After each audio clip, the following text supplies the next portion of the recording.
This story begins in Australia's city, Sydney.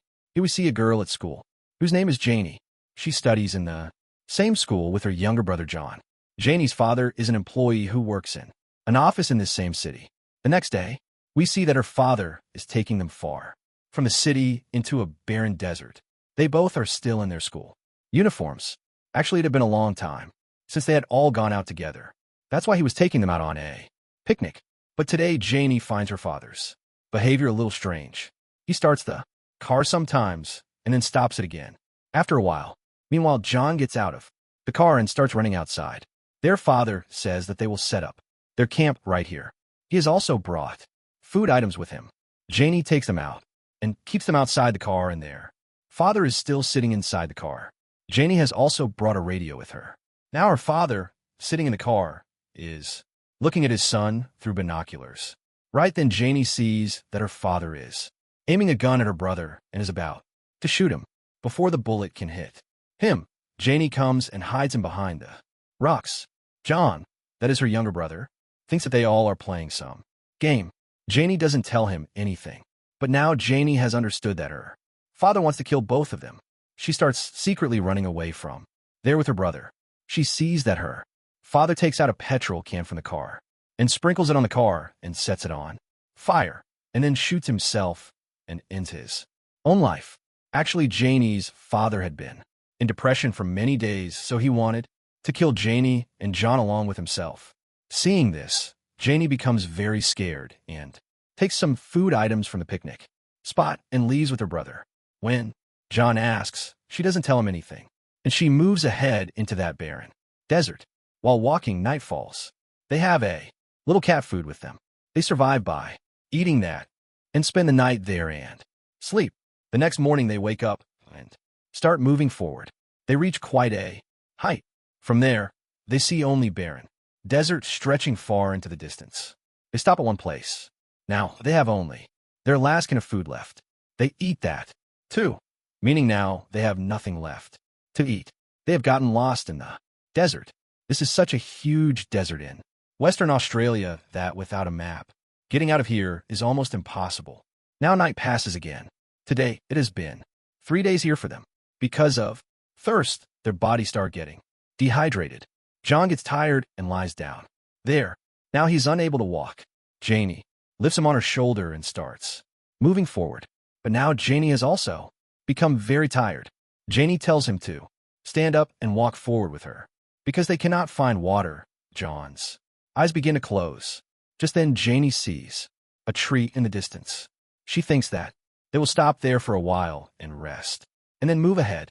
When they reach the tree, some fruits are hanging on it, and under that tree a lot of water has accumulated. Seeing this, they both become very happy, but they feel that these fruits could be poisonous. But then they see that some birds are eating those fruits. They both spend the whole day there and sleep there at night. The next morning, Janie wakes up and sees that all the water there has dried up. Seeing this, she becomes very disappointed. And now the few fruits left on the tree are also finished. They cannot understand how so much water dried up in one night. John asks in which direction they will travel today. Janie says that they will stay here and wait for help. John doesn't want to travel anymore. He is extremely tired in the heat. Now in the afternoon, they are resting. There, when suddenly far away on a height, a man is seen coming toward them. Actually, he is a hunter who is hunting alone in the same desert. He comes toward them and asks them something in his own language. But Janie doesn't understand his language, and that boy, the hunter, doesn't understand English either. After talking for a while, he starts to leave.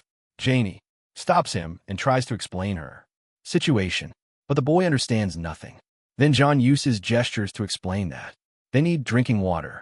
After this, the boy understands that they need water to drink. He goes near the tree and inserts a wooden pipe into the wet soil and sucks through it to bring water up. Actually, the water hadn't dried up. It had just gone underground. They drink the water and quench their thirst. After this, they both move ahead from there with that boy. On the way, they see many camels. The boy hunts a kangaroo and then cooks its meat. While cooking the meat, the boy is talking a lot, but Janie doesn't understand anything. Then they all play together for a while. Because of the heat, John's back has developed blisters. The boy kills an animal, heats its blood, and applies it on John's back. Doing this will heal his blisters. Now, they continue their journey.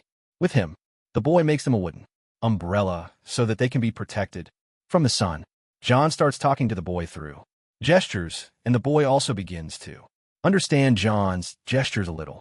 The boy draws many signs on the rocks ahead so that he can explain his civilization to them, tell them about his people. Janie feels that maybe he is the first person who has ever seen white people like them, that perhaps he has never left his area before.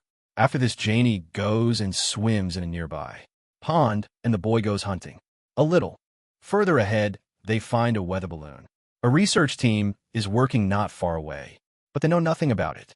From there, the boy takes them to a farm.